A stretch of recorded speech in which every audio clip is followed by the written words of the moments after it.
Ang susunod na programa ay rated PG. Ito ay nangangailangan ng patnubay at gabay ng magulang para sa mga batang manunood. Malapit nang mapasakamay ni Charlie at Lani ang kumpanya ng mga De La Costa dahil gumawa sila ng peking investigasyon na nagpapakita na lumabas ng bansa si Madam Aurea. Kaya ang susunod na tatrabahuin ng dalawa ay ang mapatalsik si Joanna sa kumpanya. Ito ay pagkatapos nilang bilhin ng palugi kay Joanna ang De La Costa Food Corp.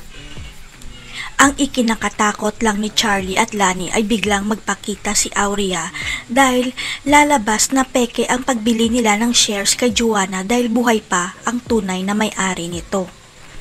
Pero panatag si Charlie at Lani na hindi na babalik pa si Aurea dahil malakas ang kutob nila na palaboy-laboy na lang ngayon sa daan si Aurea at baka namatay na siya.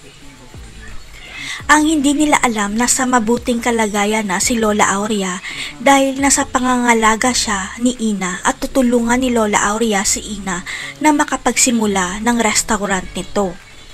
Magugulantang na lang si Joanna na may bagong restaurant sa harapan ng resto niya, kaya naisipan niyang bisitahin ang resto ni Ina para tikman ang mga luto nila.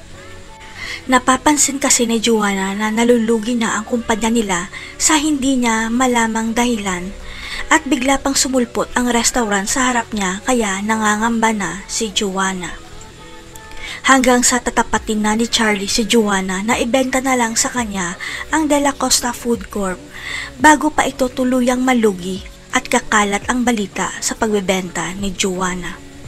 Dito na madidiskubre ng investigador ni Lani at Charlie ang tungkol sa pagkatao ni Joanna dahil nalaman nilang fake apo pala si Joanna dahil hindi siya totoong anak ni Rodante. Kaya biglang gumuho ang mundo ni Lani at Charlie dahil napagtanto nila na hindi pala dapat kay Joanna nila bilhin ang shares ng kumpanya dahil si Ina pala ang tunay na apo ni Aurea. Masasayang kaya lahat ng pinaghirapan ni Charlie at Lani dahil peking apo si Joanna.